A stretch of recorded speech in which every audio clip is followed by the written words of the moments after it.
قرآن حکیم، سیرت النبی صلی اللہ علیہ وآلہ وسلم، احادیث مبارکہ، فقہی مسائل کا بیان اور بہت کچھ انشاءاللہ تعالی جید علماء کرام کے ساتھ۔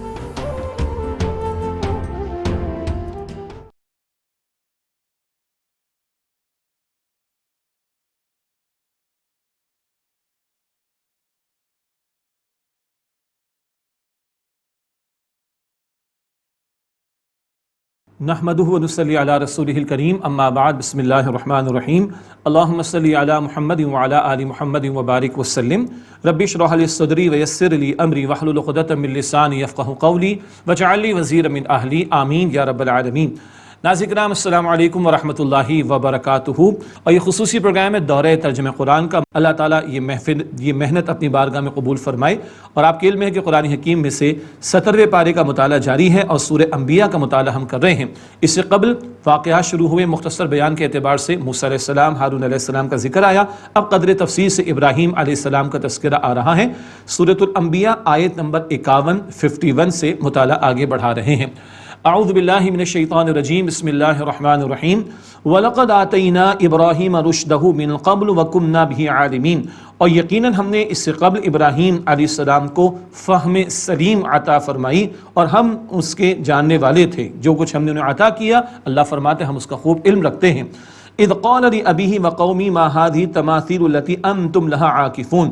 یاد کیجیے جب انہوں نے کہا اپنے باپ سے، مراد آزر سے اور اپنی قوم سے، یہ کیا مورتیاں ہیں جن پر تم جمے بیٹھے ہو، ان پر دھیان گیان کیے بیٹھے ہو، آخری کیا معاملہ؟ قالوا وجدنا آباءنا لها عابدين۔ ان لوگوں نے کہا کہ ہم نے اپنے باپ دادا کو ان کی عبادت کرتے ہوئے پایا۔ قال لقد كنتم انتم وآباؤكم في ضلال مبين۔ ابراہیم علیہ السلام نے فرمایا کہ یقیناً تم اور تمہارے باپ دادا کھلی گمراہی میں مبتلا رہے ہیں۔ قالوا اجئتنا بالحق ام انت من اللاعبین۔ ان لوگوں نے کہا ابراہیم کیا تم ہمارے پاس حق بات لائے ہو یا دل لگی کرنے والوں میں سے ہو، کوئی ہنسی مذاق کر؟ معاذ اللہ ثم معاذ اللہ۔ قال بل ربکم رب السماوات والارض الذی فطرہن۔ انہوں نے فرمایا کہ بلکہ تمہارا رب تو رب ہے آسمان و زمین کا اور ان تمام چیزوں کا جو اس نے پیدا فرمائی۔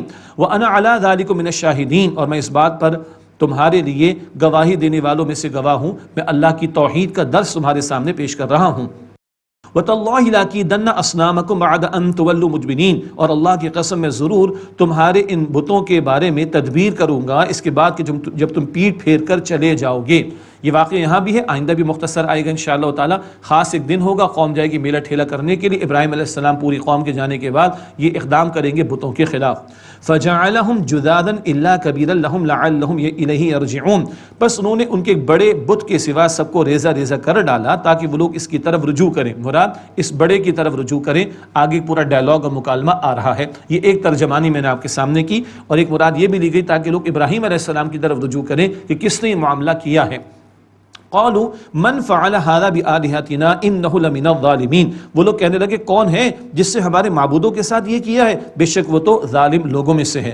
قالوا سمعنا فتى يذكرهم يقال له ابراہیم۔ ان لوگوں نے کہا کہ ہم نے ایک نوجوان ہے، اس کو ان بتوں کے بارے میں باتیں کرتے ہوئے سنا ہے، اسے ابراہیم کہا جاتا ہے۔ نوجوانی کی عمر ہے، جوانی کی عمر ہے، اور جوانوں کا ذکر قرآن کریم بار بار کرتا ہے۔ یوسف علیہ السلام کی جوانی کا ذکر آیا، اصحاب کہف کی جوانی کا ذکر آیا، موسیٰ علیہ السلام کا ساتھ دینے والے جوانوں کا ذکر آیا، اب تنہا کھڑے ہو جانے والے ابراہیم علیہ السلام کی جوانی کا ذکر آیا ہے۔ قالوا فأتوا به على أعين الناس لعلهم يشهدون۔ ان لوگوں نے کہا کہ اسے تو لوگوں کی آنکھوں کے سامنے لاؤ، یعنی سب کے سامنے پیش کرو تاکہ وہ دیکھیں کہ ہم کیا کرتے ہیں اس کے ساتھ۔ یہ قوم نے ارادہ کیا۔ قالوا أأنت فعلت هذا بآلهتنا يا ابراہیم۔ ان لوگوں نے کہا کہ اے ابراہیم کیا تم نے ہمارے معبودوں کے ساتھ ایسا کیا؟ ناظرین کرام رک کر ایک نقطہ جو کئی دنوں سے میں چاہ رہا تھا کہ ہمارے سامنے آ جائے، قرآن حکیم واقعات کو سامنے بیان کر رہے ہیں ہمارے، مگر یہ قصوں کی کتاب نہیں، ہدایت کی کتاب ہے۔ ہمارے تو قصے کہانیاں اور مرچ مسالے لگائے جانا، پل پل کی خبر دینا اور ہر لمحے کی خبر دینا، مرچ مسالے لگانا، باٹم لائن اس سے کچھ حاصل ہمیں نہیں ملتا۔ لیکن قرآن پاک جو ہمارے سامنے واقعات رکھتا ہے وہ یہ نہیں بتاتا کون سا دن تھا، کون سی گھڑی تھی، کون سا ٹائم تھا، کون سا علاقہ تھا، کس سواری پر آئے، کتنے لوگ آئے، کون لے کر آئے، کون سا لباس تھا اور انداز کیا تھا، اور یہ کچھ نہیں۔ قرآن وہ پہلو رکھتا ہے جو ہمارے لیے ہدایت کا سامان لیے ہوئے ہے۔ چنانچہ ہمیں بھی گرد و پیش کے واقعات کے بارے میں ہر لمحے ہمارا سوشل میڈیا کھلا ہوا ہے، ہر لمحے سیٹلائٹ چینلز کھلے ہوئے ہیں، ہر لمحے اپڈیٹس کی ہمیں ضرورت پڑی ہوئی ہے، اور باٹم لائن کیا ہے؟ قوم کی تباہی ہو رہی ہے، بربادی ہو رہی ہے، سوار پیدا نہیں ہو رہا ہے. یہ ہے ہمارا وقت جو برباد ہو جاتا ہے فضولیات کے اندر. قرآن بامقصد زندگی گزارنے کا ہم سے تقاضا کرتا ہے اور بامقصد انداز سے قرآن واقعات کو ہمارے سامنے رکھتا ہے. اب اتنی ساری باتیں ہو رہی، مگر وہ بت کتنے تھے، ان کا سائز کیا تھا، ان کا رنگ کیا تھا، ان کی آنکھیں کیسی تھی، کچھ نہیں بتایا. توڑ دیا ابراہیم علیہ السلام نے، بات ختم. بت شکن تھے، بتوں کو توڑ دینے والے تھے. ایک کو کیوں چھوڑا؟ ابھی آگے ڈائلاگ اور مکالمہ آ رہا ہے. قوم نے بلایا، کس نے بلایا، کس نے جا کے بتایا، کون لے کر آیا، کس وقت لے کر آیا، کس طرح لے کر، کچھ نہیں بتا رہا قرآن حکیم. وہ حصہ جو ہدایت سے متعلق ہے قرآن کریم وہ ہمارے سامنے رکھتا ہے. ہم نے تاریخ کو بھی ایک فن بنا ڈالا ہے، اس سے کوئی حاصل نہیں نکلتا. باٹم لائن کیا ہے؟ قوم میں تبدیلی نہیں آ رہی، قوم کے حالات سنور نہیں رہے، قوم کے اندر رجوع اللہ کی کیفیت پیدا نہیں ہو رہی، معاملات میں سوار پیدا نہیں ہو رہا. وجہ کیا ہے؟ ہم پرپس فل نہیں، پرپس لیس ہو کر یہ ساری بحثیں کر رہے ہوتے ہیں. قرآن پرپس فل کتاب ہے، حق کے ساتھ آئی ہے، اور قرآن حق کے ساتھ اس سارے واقعات ہمارے سامنے رکھتا ہے. یہ میرا دل چاہ رہا تھا کہ یہ واقعات اتنے ہم نے پڑھے، لیکن قرآن پاک کس انداز سے رکھتا ہے؟ ہدایت کا پہلو ہمارے سامنے آئے. اب قوم کا ڈائلاگ دیکھیے، قوم کا مکالمہ دیکھیے. قالوا انت فعلت هذا بآلهتنا یا ابراہیم، انہوں نے کہا کہ اے ابراہیم کیا تم نے ہمارے معبودوں کے ساتھ ایسا کیا؟ قال بل فعلہ، اب یہ ایک انداز ہے، وہ جو انداز تھا نا سورۃ چاند ستاروں والا سورۃ الانعام میں، غور و فکر کی دعوت، یہاں بھی غور و فکر کی دعوت. قالوا بل فعلہ، ابراہیم علیہ السلام فرمایا یہ اس نے کیا ہوگا نا، یہ جو ہے کبیرہم ھذا، ان کا بڑا، فاسألہم ان کانوا ینطقون، پوچھ لو نا ان سے اگر یہ بولتے ہیں. یہ ان کو غور و فکر کی دعوت دی جائے. یہ بڑا کھڑا ہے نا، باقی ہے نا، کلہاڑا بھی اسی کے کندھے پہ رکھ دیا تھا. پوچھو اگر یہ سچ بولتے ہیں، بول سکتے ہیں، گفتگو کر سکتے ہیں، کلام کر سکتے ہیں، پوچھو ان سے. فرجعوا الى انفسهم، پس وہ سوچ میں پڑ گئے اپنے دلوں میں. فقالوا انکم انتم الظالمون، پھر انہوں نے کہا کہ بے شک تم ہی ظالم ہو، تم ہی ناحق پر ہو. اللہ اکبر کبیرہ، اپنے آپ سے کیا کہہ رہے ہیں؟ تم ہی تو ظالم ہو. ثم نکسوا علی رؤوسہم، پھر وہ اپنے سروں کے بل جھک گئے. مت ماری گئی ہماری. ارے ان کو ہم نے پوجا پاٹ کے لیے معین کر لیا، اپنے ہاتھ سے بنائے ہوئے تھے اور یہ ٹوٹ گئے، کچھ نہیں کر سکے، کیا فائدہ؟ لقد علمت ما هؤلاء ينطقون، کہنے لگے ابراہیم تو خوب جانتے ہو یہ بولتے نہیں ہیں. سبحان اللہ، پوچھو نا، یہ تو بولتے نہیں ہیں. تو گویا ان کی سٹی گم ہو گئی مشرکین کی. دلیل تو کوئی ہے نہیں شرک کرنے کی. قال فتعبدون من دون اللہ ما لا ينفعكم شيئا ولا يضركم، ابراہیم علیہ السلام فرمایا پس کیا تم اللہ کے سوا ان کی پرستش کرتے ہو جو نہ تمہیں کوئی نفع پہنچا سکتے ہو نہ نقصان پہنچا سکتے. اف لکم ولما تعبدون من دون اللہ، تف ہے تم پر اور ان پر، ان بتوں پر جن کی تم اللہ سبحانہ وتعالیٰ کے سوا پرستش کرتے ہو. افلا تعقلون، کیا تم سمجھتے نہیں؟ اب سمجھ تو آ نہیں رہی ان کو، دلیل تو ہے نہیں شرک کرنے کی. اب ہو کیا رہا ہے؟ اب ان کی مت ماری گئی ہے. یہ ابراہیم علیہ السلام کی جان کے درپے ہو گئے معاذ اللہ. قالوا حرقوه وانصروا آلهتكم ان كنتم فاعلین، وہ کہنے لگے تم انہیں جلا ڈالو اور اپنے معبودوں کی مدد کرو اگر تمہیں کچھ کرنا ہے. اللہ اکبر، ابراہیم کو معاذ اللہ کہہ رہے ہیں علیہ السلام جلا ڈالو، معبودوں کی مدد کرو. ایک بڑا بچہ ہے کہ ابراہیم اس کو بھی نہ توڑ دیں. اللہ اکبر کبیرہ. یہ ہے کہ مشرک اتنا اندھا ہو جاتا ہے، اس کی مت ماری جاتی ہے، اس کی عقل پر ماتم کرنے کو گویا کہ ہمارا دل چاہے گا. کہنے لگے ان کو ڈالو آگ میں اور اپنے معبودوں کی مدد کرو اگر تمہیں کچھ کرنا ہو. اب اللہ تعالیٰ ابراہیم علیہ السلام کے لیے کیا فرما رہے؟ آگ جلائی گئی، بہت بڑی آگ روشن کی گئی. مگر یہ بحث قرآن نہیں کر رہا وہ کتنی بلند تھی، کتنی بلند تھی، کتنی لکڑیاں استعمال ہوئی، کتنے لوگوں نے جلایا، کتنی قرآن نہیں بحث کرتا ان سے. قرآن حکمت اور کے خزانے ہمارے سامنے رکھتا ہے. اب ایک معجزانہ پہلو، قلنا یا نار کونی بردا وسلاما علی ابراہیم، ہم نے حکم دیا اے آگ تو ابراہیم علیہ السلام پر ٹھنڈی ہو جا اور سلامتی ہو جا. آگ جلاتی ہے، فزیکل فینومینا ہے، مگر اللہ کے حکم کے بغیر تو پتہ بھی حرکت نہیں کرتا. اللہ نہ چاہے تو آگ نہیں جلا سکتی. اس آگ کو جلانے کا حکم نہیں تھا بلکہ حکم کیا تھا؟ ٹھنڈی ہو جا. لیکن ٹھنڈک بہت ضرورت سے زیادہ ہو جائے وہ بھی نقصان دہ ہے. کتنی ٹھنڈی ہو جا؟ سلامن علی ابراہیم، ابراہیم علیہ السلام کے لیے سلامتی والی ہو جا. یہ ہے معجزانہ پہلو. اللہ تعالیٰ اسباب کا پابند نہیں، اسباب میں تاثیر ہے مگر مسبب الاسباب اللہ کے اذن سے. اللہ نہ چاہے تو تاثیر نہیں ہو سکتی. اللہ نے نہیں چاہا، آگ نے نہ جلایا بلکہ وہ سلامتی ہو گئی ابراہیم علیہ السلام کے لیے. وَأَرَادُوا بِهِ كَيْدًا فَجَعَلْنَاهُمُ الْأَخْسَرِينَ، اور ان لوگوں نے ابراہیم علیہ السلام کے ساتھ فریب کا ارادہ کیا تو اللہ فرماتے کہ ہم نے انہیں خسارہ اٹھانے والا بنا دیا. وہ قوم ناکام ہوئی اور ابراہیم علیہ السلام کے اللہ تعالیٰ نے حفاظت فرمائی. وَنَجَّيْنَا وَلُوطًا إِلَى الْأَرْضِ الَّتِي بَارَكْنَا فِيهَا لِلْعَالَمِينَ، اور ہم نے انہیں اور لوط علیہ السلام کو اس سرزمین کی طرف بھیج کر بچا لیا جس میں ہم نے جہان والوں کے لیے برکت رکھی، شام و فلسطین کی طرف، وہ انبیاء کی سرزمین بھی اسی وجہ سے کہلاتی ہے۔ اور لوط علیہ السلام رشتے کے اعتبار سے بھتیجے بھی ہیں ابراہیم علیہ السلام کے۔ وَوَهَبْنَا لَهُ اسحاق، اور ہم نے ان کو عطا کیے اسحاق، وَيَعْقُوبَ نافلہ، اور یعقوب بطور پوتا، وَكُلًّا جَعَلْنَا صَالِحِينَ، اور ہم نے ان سب کو نیکوکار بنایا۔ قوم کو گھر والوں کو چھوڑیں تو اللہ تعالیٰ نے اسحاق عطا فرمانا اور یعقوب کا عطا فرمایا جانا، ان کی بشارت عطا فرمائی۔ یہ مستقل موضوع سامنے آ رہا ہے، کچھ چھوڑو گے اللہ کی خاطر تو بہت کچھ عظمت والا اللہ تمہیں عطا فرمائے گا، چھوڑنا پڑتا ہے، یاد رکھیے گا۔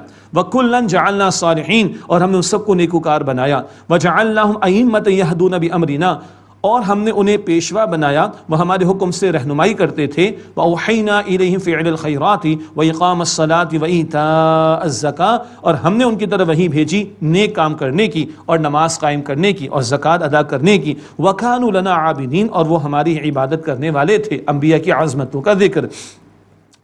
وَلُوطًا آتَيْنَاهُ حُكْمًا وَعِلْمًا وَنَجَّيْنَاهُ مِنَ الْقَرْيَةِ الَّتِي كَانَتْ تَعْمَلُ الْخَبَائِثَ، اور ہم نے لوط علیہ السلام کو حکمت عطا کی اور علم، مراد علم نبوت عطا کیا، اور ہم نے انہیں اس بستی سے بچا لیا جو بستی گندے کام کرتی تھی۔ إِنَّهُمْ كَانُوا قَوْمَ السَّوْءِ فَاسِقِينَ، بے شک وہ لوگ تھے برے اور بدکار لوگ، ہم جنس پرستی کے گندے عمل میں مبتلا تھے، اللہ نے قوم مٹا دی تھی۔ وَأَدْخَلْنَاهُ فِي رَحْمَتِنَا، اور ہم نے انہیں لوط علیہ السلام کو اپنی رحمت میں داخل کیا۔ إِنَّهُ مِنَ الصَّالِحِينَ، بے شک وہ صالحین یعنی نیکو کاروں میں سے تھے۔ وَنُوحًا إِذْ نَادَىٰ مِن قَبْلُ فَاسْتَجَبْنَا لَهُ فَنَجَّيْنَاهُ وَأَهْلَهُ مِنَ الْكَرْبِ الْعَظِيمِ، اور نوح علیہ السلام یاد کیجئے کہ ہم نے انہیں، جب انہوں نے اس سے قبل ہمیں پکارا تو ہم نے ان کی دعا قبول کر لی، پھر ہم نے ان کو اور ان لوگوں کو ان کے ساتھ جو لوگ تھے انہیں نجات عطا فرما دی، بڑی بے چینی کی سختی سے، بہت بڑی بے چینی سختی والا معاملہ تھا، اس سے اللہ تعالیٰ نے نوح علیہ السلام کو اور جو ان کے ساتھ کشتی میں سوار ہوئے نجات عطا فرمائی۔ وَنَصَرْنَاهُ مِنَ الْقَوْمِ الَّذِينَ كَذَّبُوا بِآيَاتِنَا، اور ہم نے ان کو مدد عطا فرمائی ان لوگوں کے مقابلے میں جنہوں نے ہماری آیات کو جھٹلایا۔ إِنَّهُمْ كَانُوا قَوْمَ السَّوْءِ فَأَغْرَقْنَاهُمْ أَجْمَعِينَ، بے شک وہ لوگ برے تھے، پھر ہم نے ان سب کو غرق کر ڈالا۔ اس کے بعد داؤد علیہ السلام اور پھر سلیمان علیہ السلام، دونوں والد اور بیٹا ان کا ذکر آ رہا ہے، دونوں نبی ہیں، دونوں کو اللہ نے بادشاہت عطا فرمائی۔ ایک بڑا دلچسپ واقعہ آگے آ رہا ہے۔ وَدَاوُودَ وَسُلَيْمَانَ إِذْ يَحْكُمَانِ فِي الْحَرْثِ إِذْ نَفَشَتْ فِيهِ غَنَمُ الْقَوْمِ، اور یاد کیجئے داؤد اور سلیمان علیہ السلام کو جب کہ وہ ایک کھیتی کے بارے میں فیصلہ کر رہے تھے، جب اس میں رات کے وقت ایک قوم کی بکریاں چر گئیں، وَكُنَّا لِحُكْمِهِمْ شَاهِدِينَ، اور ہم ان دونوں کے ان کے فیصلے کے موقع پر موجود تھے، ہم گواہ ہیں اس پر۔ اللہ فرماتا ہے فَفَهَّمْنَاهَا سُلَيْمَانَ، بس ہم نے سلیمان کو فہم عطا فرمایا، مراد صحیح تر فیصلے کا۔ ہاں، وَكُلًّا آتَيْنَا حُكْمًا وَعِلْمًا، اور ہم نے ان میں سے ہر ایک کو حکمت اور علم عطا کیا، دونوں کو اللہ تعالیٰ نے حکمت اور علم نبوت عطا فرمایا۔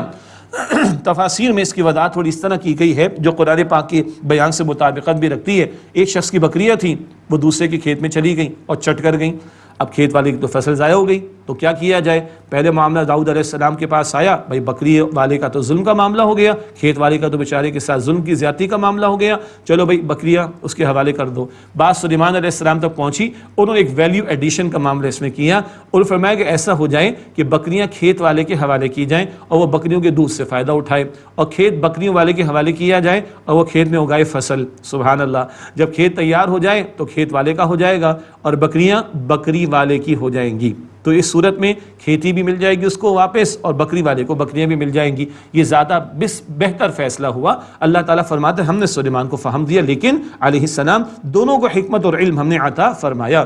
اس واقعے کو مزید سمجھنے کے لیے تفاسیر کا مطالعہ کر لیجئے گا۔ اب داؤد علیہ السلام کی عظمتوں کا بیان۔ وَسَخَّرْنَا مَعَ داؤد الْجِبَالَ يُسَبِّحْنَ وَالطَّيْرَ، اور ہم نے پہاڑوں کو داؤد علیہ السلام کا مسخر کیا، مراد ان کی خدمت پر لگایا، ان کے ساتھ لگایا، وہ تسبیح کرتے تھے، اور پرندے بھی مسخر کیے، وہ بھی تسبیح کرتے تھے۔ اللہ اکبر۔ لحن داؤدی بہت معروف ہے، داؤد علیہ السلام کا لحن، ان کی آواز، اس میں بڑا سوز تھا۔ اللہ کہتا ہے سبحان اللہ، ہم نے داؤد علیہ السلام کے ساتھ مسخر کیا۔ داؤد علیہ السلام تسبیح کرتے تھے، اور کیا پیاری تسبیح کرتے تھے، پہاڑ وجد میں آ کر تسبیح کرتے۔ ہم پڑھ چکے سورہ بنی اسرائیل آیت 44 میں، ہر شے اللہ کی تسبیح کرتی۔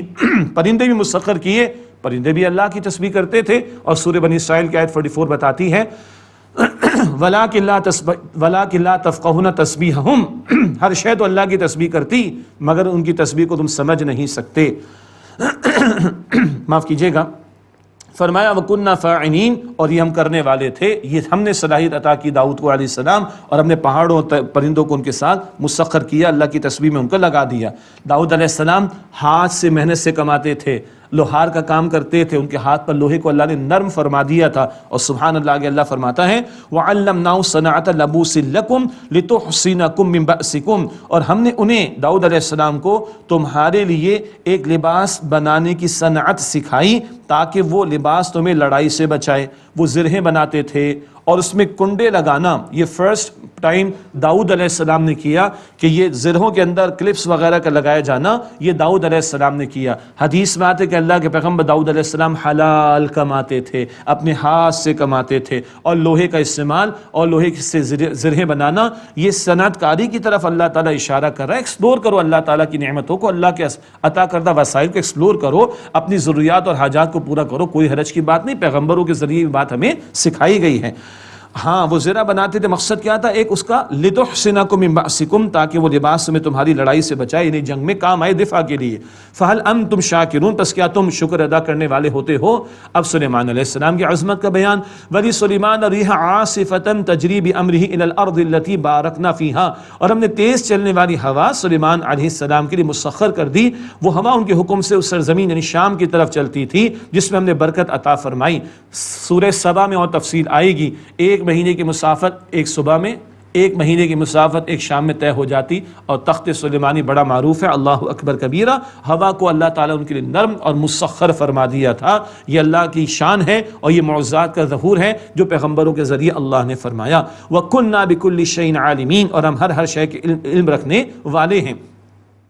وَمِنَ الشَّيَاطِينِ مَن يَغُوصُونَ لَهُ وَيَعْمَلُونَ عَمَلًا دُونَ ذَلِكَ، اور جنات میں سے بھی ہم نے مسخر کر دی، ان کے لیے تابع کر دیے جو غوطہ لگاتے تھے ان کے لیے، مراد سمندروں میں جا کر موتی تلاش کر کے لانا، سبحان اللہ، اور وَيَعْمَلُونَ عَمَلًا دُونَ ذَلِكَ، اور اس کے سوا وہ اور بھی کام کرتے تھے۔ تو جنات کو بھی تابع کیا تھا سلیمان علیہ السلام کے اللہ سبحانہ وتعالی نے۔ وَكُنَّا لَهُمْ حَافِظِينَ، اور ہم ان سب کو سنبھالنے والے تھے، اللہ فرما رہا ہے۔ یہ شکر کے پہلو ہیں داؤد علیہ السلام کے واقعات میں اور سلیمان علیہ السلام کے واقعات میں۔ صبر کا پہلو بھی آتا ہے، صبر ایوب معروف ہے، ایوب علیہ السلام کا مختصر ذکر، وَأَيُّوبَ إِذْ نَادَىٰ رَبَّهُ أَنِّي مَسَّنِيَ الضُّرُّ وَأَنْتَ أَرْحَمُ الرَّاحِمِينَ، اور ایوب علیہ السلام کو ان کا بھی ذکر کیجئے جب انہوں نے اپنے رب کو پکارا کہ اے میرے رب، بے شک مجھے تکلیف پہنچی ہے اور تو رحم کرنے والوں میں سب سے بڑھ کر رحم فرمانے والا ہے۔ تفسیری روایات میں ذکر ملتا ہے کہ 18 برس تک جلد کی بیماری میں مبتلا رہے، مگر صبر کیا انہوں نے اور اللہ کے حضور التجا کی کہ اللہ تو رحم کرنے والوں میں سب سے بڑھ کر رحم فرمانے والا ہے۔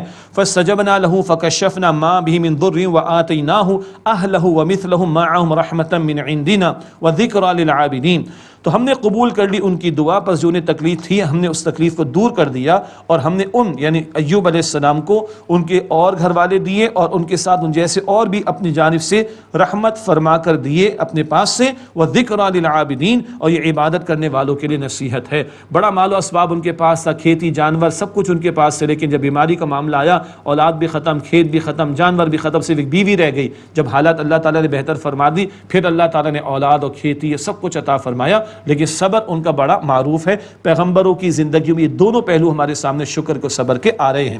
وَإِسْمَاعِيلَ وَإِدْرِيسَ وَذَا الْكِفْلِ، اور اسماعیل اور ادریس اور ذو الکفل کل من الصابرین، یہ سب صبر کرنے والوں میں سے تھے۔ ذو الکفل یہ بھی اللہ کے پیغمبر ہیں، لیکن ان کے واقعات زیادہ تفصیل سے بیان نہیں ہوئے۔ وَأَدْخَلْنَاهُمْ فِي رَحْمَتِنَا، اور ہم نے انہیں اپنی رحمت میں داخل فرمایا، إِنَّهُم مِّنَ الصَّالِحِينَ، بے شک وہ نیکوکاروں میں سے تھے۔ اب بہت مشہور واقعہ یونس علیہ السلام کا، جو مچھلی کے پیٹ میں چلے گئے تو وہاں انہوں نے کیا پکارا تھا، وہ آیت کریمہ جسے ہم کہتے ہیں وہ سب کو یاد بھی ہے۔ وَذَنُّونِ إِذْ ذَهَبَ مُغَاضِبًا فَظَنَّ أَن لَّن نَّقْدِرَ عَلَيْهِ فَنَادَىٰ فِي الظُّلُمَاتِ، اور یاد کیجئے جب مچھلی والے یونس علیہ السلام اپنی قوم سے غصے میں بھر کر چل دیے، بس انہوں نے یہ گمان کیا کہ ہم ہرگز ان پر تنگی نہیں کریں گے، تو انہوں نے اندھیروں میں پکارا اللہ الہ الا انت سبحانک، کہ اے اللہ تیرے سوا کوئی معبود نہیں، تو ہر عیب سے پاک ہے، انی کنت من الظالمین، بے شک میں ہی نقصان کرنے والوں میں سے ہوں۔ مشہور واقعہ، قوم مان کر نہیں دیتی تھی اور عذاب آیا ہی چاہتا تھا، غیرت دینی کی وجہ سے قوم کو چھوڑ کر چلے گئے۔ اس نقطے کی بنیاد پر بھی کہیں میں عذاب میں گھر نہ جاؤں، کشتی میں سوار ہوئے، پھر معاملہ یہ پہنچا کہ کشتی ڈولنے لگی، قرعہ ڈالا گیا، ان کے نام نکلا، ان کو حوالے کیا گیا سمندر کے، چلے گئے مچھلی کے پیٹ میں۔ مچھلی کو اجازت نہیں تھی کہ نقصان پہنچائے۔ مچھلی کے پیٹ کی تاریکی ہے، سمندر کی تاریکی ہے، رات کی تاریکی ہے، 3 تاریکیوں میں پکارتے ہیں، لا الہ الا انت سبحانک، اے اللہ تیرے سوا کوئی معبود نہیں، تو ہر عیب سے پاک ہے، انی کنت من الظالمین، بے شک میں ہی نقصان کرنے والوں میں سے ہوں۔ اللہ تعالیٰ نے آگے ان کی دعا قبول فرما لی۔ اس آیت کو ہم عام طور پر آیت کریمہ کہتے، ٹیکنیکلی تمام آیات آیاتن کریمتن ہیں، گرامیٹیکلی لیکن بہت عظیم آیت ہے۔ اور یونس علیہ السلام نے 3 اندھیروں میں رب کو پکارا، مچھلی کا پیٹ اس کا اندھیرا، اور سمندر کی تاریکی اندھیرا، رات کا اندھیرا، اور اللہ نے پکار سنی ہے۔ اور آگے اللہ فرماتا ہے فاستجبنا لہ، پھر ہم نے ان کی دعا قبول کر لی، ونجیناہ من الغم، اور ہم نے انہیں غم سے نجات عطا فرمائی، وکذالک ننجی المؤمنین، اور اسی طرح ایمان والوں کو نجات دیا کرتے ہیں۔ گویا ایمان والوں کو نجات پانے کے لیے اس آیت کریمہ کا ورد کرنا چاہیے، اپنے معمولات میں شامل رکھنا چاہیے۔ حدیث شریف میں آتا ہے کہ بندہ دعا کرتا ہے اس انداز سے، اللہ تعالیٰ قبول فرماتا ہے۔ اللہ ہمیں اسے ہمارے معمولات میں شامل کرنے کی توفیق عطا فرمائے۔ ایک گزارش یہ ہے کہ جب اس کا اہتمام کریں نا، ترجمہ بھی پڑھیں۔ ہمارے اعتبار سے ترجمہ کیا ہوگا؟ لا الہ الا انت سبحانک، اللہ تیرے سوا کوئی معبود نہیں، تو ہر عیب سے پاک ہے، انی کنت من الظالمین۔ ہمارے اعتبار سے ترجمہ، ہم ظالم ہیں، ہم نے ظلم کیا نا، ماں باپ کا دل دکھاتے ہیں، بیوی کے ساتھ کوئی ظلم کرتا ہے، بیوی شوہر کے ساتھ ظلم کرتی ہے، اطاعت نہیں کرتی اس کی، اولاد کے ساتھ ہم گڑبڑ کرتے ہیں، پڑوس کے ساتھ گڑبڑ کرتے ہیں، رشتہ داروں کے ساتھ گڑبڑ کرتے ہیں، چوکیداروں کے ساتھ، مالی کے ساتھ، کچن والوں کے ساتھ، اور سبارڈینیٹس کے ساتھ کرتے ہیں نا گڑبڑ۔ ہم مارکیٹ میں گڑبڑ کرتے ہیں، لوگوں کو گالیاں کچھ لوگ دیتے ہیں، قرضہ ہڑپ کر کے بیٹھ جاتے ہیں، کسی کا مال ہڑپ کر کے بیٹھ جاتے ہیں، کسی کی جائیداد پہ قبضہ کر لیتے، کسی کا پلاٹ ہڑپ کر لیتے،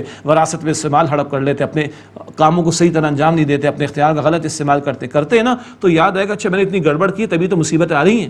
تو ترجمہ پڑھیں، خدا کی قسم انشاءاللہ تعالی 25 مرتبہ کے اندر ہی کام ہو جائے گا۔ یعنی ہمیں سمجھ میں آ جائے گی ہمارے ساتھ گڑبڑ ہو کیوں رہی ہے، ہمارے ساتھ مشکل کیوں آ رہی، ہم ظلم کر رہے ہیں۔ خدا را ترجمہ بھی پڑھ کے اس کو اپنے معمولات میں شامل رکھیے گا۔ مجھے معلوم ہے میں نے سخت بات کہی ہے، لیکن کیا کریں، ہم میٹھے میٹھے باتیں سننے کے قائل ہو گئے اور بس اسی کے اندر چل رہے ہیں، اور ہمارے حالات ہے کہ سنورنے کی وجہ بگڑتے چلے جا رہے ہیں، اور ہماری معاذ اللہ ہٹ دھرمی کم ہو کے نہیں دے رہی۔ خدا را اللہ کی طرف رجوع کریں، پتہ تو کریں اللہ سے مانگ کیا رہے، کہہ کیا رہے، خدا را ترجمہ ذہن میں رکھیں، پڑھیں 100 مرتبہ، دیکھیں انشاءاللہ تعالی بہت فائدہ ہوگا۔ فاستجبنا له، پھر ہم نے ان کی دعا قبول کر لی، ونجیناہ من الغم، اور ہم نے انہیں غم سے نجات عطا فرمائی، وکذالک ننجی المؤمنین، اور اسی طرح ایمان والوں کو نجات دیتے ہیں۔ وزکریا اذ نادى ربہ رب لا تذرنی فردا وانت خیر الوارثین، اور یاد کیجئے جب زکریا علیہ السلام نے اپنے رب کو پکارا کہ اے میرے رب مجھے اکیلا نہ چھوڑ، لا وارث نہ چھوڑ، اور تو سب سے بہتر وارث ہے۔ فاستجبنا له، پھر ہم نے ان کی دعا قبول کر لی، ووهبنا له یحییٰ، اور ہم نے ان کو یحییٰ عطا کیے علیہ السلام، واصلحنا له زوجا، اور ہم نے ان کی بیوی کو درست کر دیا، مراد اولاد کو جنم دینے کے قابل کر دیا۔ انتہائی بڑھاپے میں یحییٰ عطا ہوئے علیہ السلام، زکریا علیہ السلام کو ہم پڑھ آئے ہیں۔ ان تمام انبیاء کا ذکر کرنے کے بعد اللہ فرماتا ہے انہم کانوا یسارعون فی الخیرات، بے شک یہ سب کے سب نیک کاموں میں جلدی کرتے تھے۔ ہمارے ہاں کیا ہے، کن کاموں میں جلدی ہے، بس اللہ میں محفوظ رکھے، نیکی کے کاموں کے اندر سستی ہو جاتی نہیں۔ وَإِنَّهُمْ كَانُوا يُسَارِعُونَ فِي الْخَيْرَاتِ، بے شک وہ سب نیک کاموں میں جلدی کرتے تھے۔ وَيَدْعُونَنَا رَغَبًا وَرَهَبًا، اور وہ ہمیں امید اور خوف سے پکارتے تھے۔ یہ دونوں شان اللہ کے سامنے رہیں، پڑھ آئے ہم، وہ ہمیں امید اور خوف کی کیفیت کے ساتھ پکارتے تھے۔ وَكَانُوا لَنَا خَاشِعِينَ، اور وہ ہمارے سامنے عاجزی اختیار کرنے والے تھے۔ وَالَّتِي أَحْصَنَتْ فَرْجَهَا، اور وہ بی بی مریم ان کو یاد کیجئے جنہوں نے اپنی عفت کی حفاظت کی۔ فَنَفَخْنَا فِيهَا مِن رُوحِنَا وَجَعَلْنَاهَا وَابْنَهَا آیَةً لِلْعَالَمِينَ، پھر ہم نے ان میں اپنی روح میں سے پھونکا خاص کلمہ کن سے عیسیٰ علیہ السلام کی ولادت، اور ہم نے انہیں بی بی مریم کو اور ان کے بیٹے عیسیٰ علیہ السلام کو جہان والوں کے لیے نشانی بنا دیا۔ معجزانہ طور پر ولادت کا معاملہ عیسیٰ علیہ السلام کی بغیر والد بی بی مریم کے گھر میں۔ ان هذه امتکم امۃ واحدہ، بے شک یہ تمہاری امت واحد ہے۔ وانا ربکم فاعبدون، اور میں تمہارا رب ہوں پس میری عبادت کرو۔ سب کا خالق ایک اللہ، وہی عبادت کے لائق ہے، اسی کی عبادت کا تقاضا۔ وتقطعوا امرهم بینہم، اور انہوں نے اپنے معاملے میں، دین کے معاملے میں کام کو ٹکڑے ٹکڑے کر ڈالا۔ حصے بکھرے کر دیے، پیغمبروں کو کوئی انکار کر رہا ہے، کوئی بدعات کو اختیار کر رہا ہے، مشرکین کی بات کر رہا ہوں، نئی من چاہی باتوں کو دین کے طور پہ اختیار کر رہے، وَتَقَطَّعُوا أَمْرَهُمْ بَيْنَهُمْ، اور انہوں نے اپنا کام یعنی دین کا معاملہ باہم ٹکڑے ٹکڑے کر لیا، كُلٌّ إِلَيْنَا راجعون، سب ہماری طرف رجوع کرنے والے مراد لوٹ کر آنے والے ہیں، فَمَن يَعْمَلْ مِنَ الصَّالِحَاتِ وَهُوَ مُؤْمِنٌ فَلَا كُفْرَانَ لِسَعْيِهِ، پس جو کوئی نیک عمل کرے اور وہ ایمان والا ہو تو اس کی کوشش ضائع نہیں جائے گی، وَإِنَّا لَهُ كَاتِبُونَ، اور بے شک ہم اس کے لکھنے والے، اللہ کے ہاں ہر عمل ریکارڈ پر ہے، تمہارا اجر ضائع نہیں ہوگا، وَحَرَامٌ عَلَىٰ قَرْيَةٍ أَهْلَكْنَاهَا أَنَّهُمْ لَا يَرْجِعُونَ، اور اس بستی پر مراد دنیا میں لوٹ کر آنا حرام ہے جسے ہم نے ہلاک کر ڈالا کہ وہ لوٹ کر نہیں آئیں گے۔ اب اس دنیا میں رہتے ہوئے تو لوٹ کر نہیں آئیں گے، قیامت کا وقت آئے گا تو سب کو اللہ کھڑا کرے گا، اور قیامت سے قبل کی بہت بڑی ایک نشانی یأجوج مأجوج، حتی اذا فتحت یأجوج ومأجوج وهم من كل حدب ينسلون، یہاں تک کہ جب یأجوج اور مأجوج کھول دیے جائیں گے اور وہ ہر ٹیلے سے دوڑتے آئیں گے، ہر ٹیلا بلندی سے دوڑتے چلے آئیں گے، یہ ہے یأجوج مأجوج کا معاملہ۔ اور علامات قیامت میں جو بڑی بڑی علامات ہیں، ملحمۃ العظمیٰ، بہت بڑی جنگ، آرمیگڈون بائبل کے مطابق، نزول عیسیٰ علیہ السلام، دجال کا نکلنا، دجال کا قتل ہونا، پوری زمین پر اللہ کے دین کے غلبے کا موقع آنا، اس وقت بڑی آزمائی زمین والوں کے لیے ہوگی، یأجوج اور مأجوج کا نکلنا۔ ایک رائے ہے ہمالیہ کے وسط میں جو ایشیا کے پہاڑی سلسلے ہیں، یہاں سے ان کے نکلنے کا معاملہ ہوگا، واللہ اعلم، مگر یہ بڑی نشانی ہے، اور پھر قیامت کے برپا ہونے کا معاملہ آئے گا۔ اللہ تعالی ہمیں، آج ہماری مہلت ہے، فائدہ اٹھا کر کل کی تیاری کی توفیق دے، اللہ ہمیں جہنم سے آزاد فرمائے، اللہ ہم سب کو جنت الفردوس عطا فرمائے، آمین یا رب العالمین، وآخر دعوانا الحمد للہ رب العالمین، والسلام علیکم ورحمۃ اللہ وبرکاتہ۔